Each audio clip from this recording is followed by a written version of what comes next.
Қарақалпақстан Республикасы Игорь Витальевич Савицкий атындағы мемлекеттік көркемөнер музейінің АЕМГ Хорезм көркемөнері бөлімінде тұрыппыз. АЕМГ Хорезм көркемөнер бөлімі, яғни музейіміздің археология бөлімін экспозиция залымыздағы жайласқан Қарақалпақстан Республикасы һәм Құбылай Арал бойларының рельефлі археология картасы менен ашып береміз.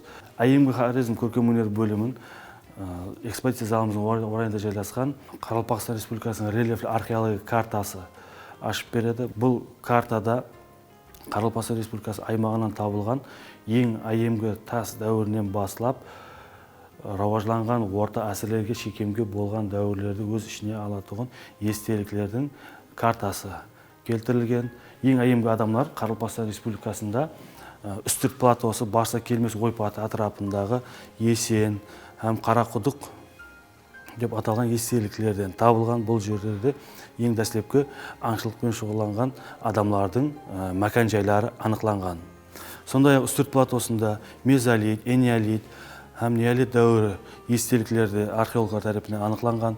Неолит дәуіріне келіп, 1938 жылы Сергей Павлович Толстовтың Жамбас қала естелігі атырапында Жамбас 4 естелігінің ашылуы менен бұл жерлерде келтемлер мәдениеті уәкілдерінің тұрақ жайлары анықланған. Бұл жерде көруіңіз мүмкін, бұл картада бронза дәуірі, антик дәуір һәм ерте орта әсірлер, тағы да рауажланған орта әсірлер дәуірі естеліктері келтірілген.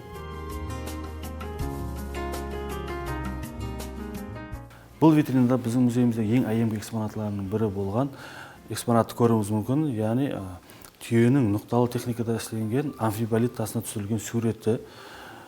Бұл тас Қызылқұм шөлінен табылған болып, Қызылқұмдағы Бұқантаудан табылған. Бұл тасқа екі өркешлі түйенің суреті түсірілген бронза дәуіріне тиісті естелік болып есептеледі. Ал жоғарыдағы болса, біздің ерамызға шекемге 5-ші әсірлерге тиесілі болған қалалы қыр естелігінен табылған грифон басын көруіңіз мүмкін. Бұндай құслар, бұл грифонлар өзі фантастик құс болып, денесі арслан денелі, басы бүркіттің басында болып келген. Бұндай грифонлар Иран Ахамелер пайтақты Персополь қаласындағы жайласқан патша сарайындағы 100 колонна залды безеп тұрған.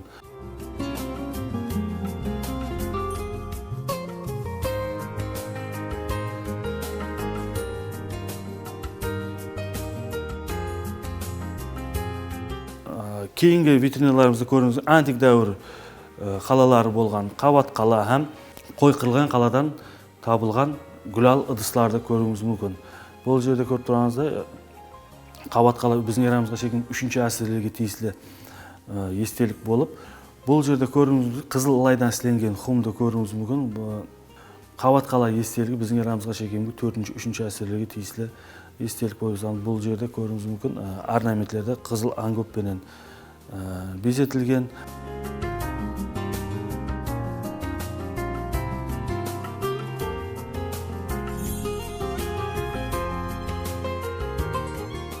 Кейінгі витриналарымызда біздер Қойқырылған қала һәм Қабат қаладан табылған антик дәуір гүлалшылық үлгілерін көруіміз мүмкін. Текарынан бұлар гүлалшылық шарқында істенген, әртүрлі зигзаг тәрізді, ямыса спираль тәрізді орнаментлерді көруіміз мүмкін.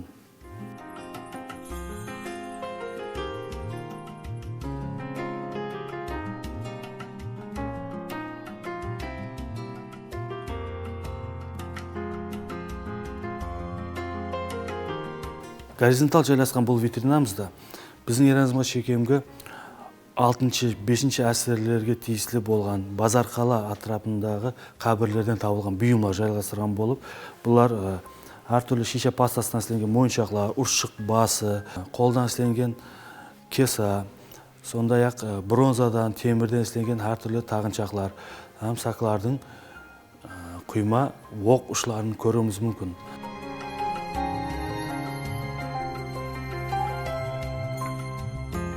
Сондай-ақ витринамыздың төменгі бөлімінде әйелдердің шаш түйреуішлері һәм бронзадан істелінген жүзіклерді көруіміз мүмкін.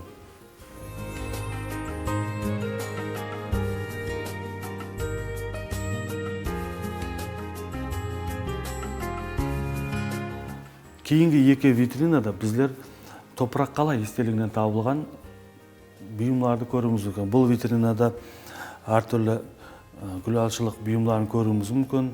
Ал кейінгі витринада болса сүйектен, металдан істелінген тағыншақлар, үйір-өзгір бұйымдарын көруіміз мүмкін. Мысалы үшін қарасақ, бұл жерде бронзадан істелінген әйелдердің шаш түйреуішлері, бронзадан істелінген қасықларды көрсек, ал бұл витринаның бұл тарапында сүйектен істелінген шаш түйреушілерді, біздің сабын, ямса ау тоқитығын аспапты көруіміз мүмкін.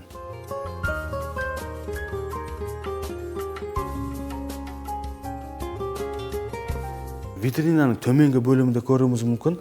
Бұл біздің ерамызға шеккен 3-2 әсерлерге тиесілі Борлы қала естелігінен табылған қой күрегіне түсірілген әйемгі хорезм жазу үлгілерін көруіміз мүмкін. Витринаның орайында жайласқан піл сүйегінен жарасалған әкелші ітібарымыз тартады. Бұл Зардуштилік дініндегі зіратшылық құдайы болған Анахитаның көрінісі болып есептелінеді. Тілекке қарсы бұл хайкелшенің бас бөлігі бізгеше жетіп келмеген.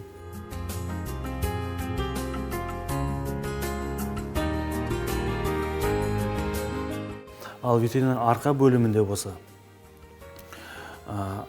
Топырақ қала сарайынан табылған архив құжаттарды көруіңіз мүмкін. Бұл архив құжаттар 120-дан артық құжаттар табылған болып, арамей базасында жаратылған әйемгі хорезм жазу үлгілерін көруіңіз мүмкін. Бұл жазулар тикарынан ағаш һәм тереге тушпенен жазылған болып, лингвист ғалымдар тарапынан оқылғанда бұл жерде тикарынан патша сарайында қызмет ету керек болған әскерлер тізімі, сондай-ақ ауыл қожалық һәм өнерменшілік өнімдерінің тізімі келтірілген.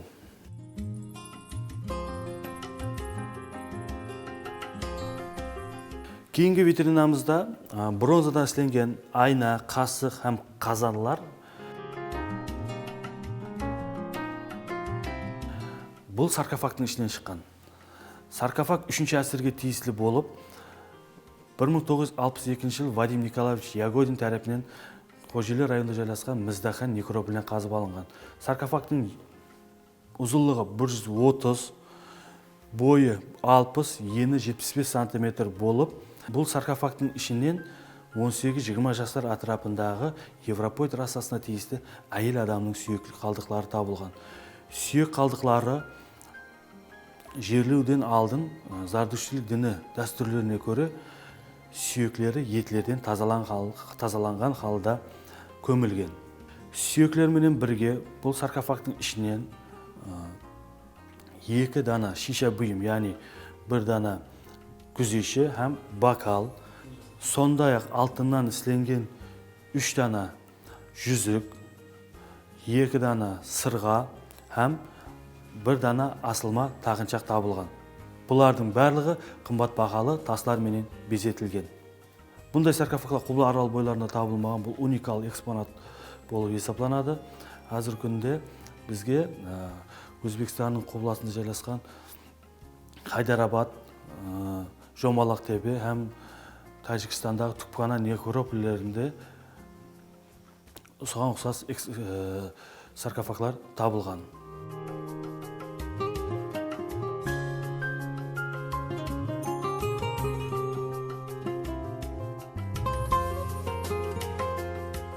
Зардуштилердің марқұмды жерлеу дәстүрлері өзгеше болған. Яғни адам қайтыс болғаннан кейін оның денесін таудың басларына, ямсы арнаулы дақмаларға таслап қойған.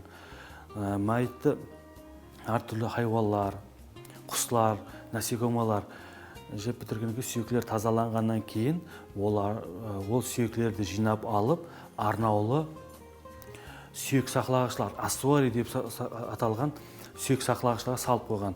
Біз бұл жерде әр түрлі түрдегі ассуариларды көруіміз мүмкін.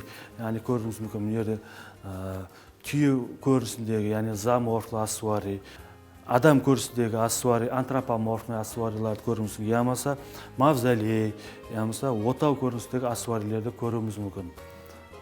Түйе көрінісіндегі ассуариді көруіміз мүмкін. Түйені тізелеп отырған халда, жер бауырлап отырған халда суретленген. Бұл ассуариде S тамғасын көруіміз мүмкін. Бұл айемгі Сяуштар династиясының тамғасы болып саналады. Оның алдында болса құяш тамғасын көруіміз мүмкін. Түйе өзі Зардушилік дінінде ұрыс һәм шамал құдайы Веретрагнаның тымсалы болған. Түйенің көріністері айемгі Хорезм патшаларының теңгелерінде де ұшырап тұрады. Антропоморфлы асуарилер бұлар жеке тайланған, яғни индивидуал тайланған болып, бірін-бірі ешқашан тәкрарламаған. Антропоморфлы асуарилерді бұл мархумның өлімінен алдыңғы портреті деп атайды. Бұл асуарилер Аңқақала, Қырқызқала һәм Аясқала атрапларынан табылған.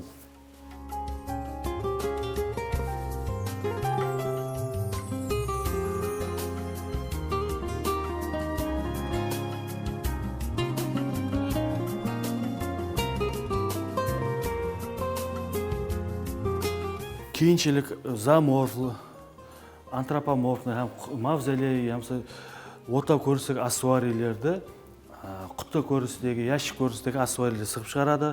Бұл жерде көруіміз мүмкін Мыздахан некрополінен табылған 7-8 асырға тиесілі құтты көрістегі асуариді көруіміз мүмкін. Асуариге рельефі тәрізде геральдик позада тұрған арсланның суреті һәм екі қапталда анар тереңінің суретін түсірілгенін көруіміз мүмкін. Бұл асуари қазіргі Нөксі районындағы Төкқала некрополінен табылған болып, бұл жерде мархумға арнап аза тұту мәресімі суретленген.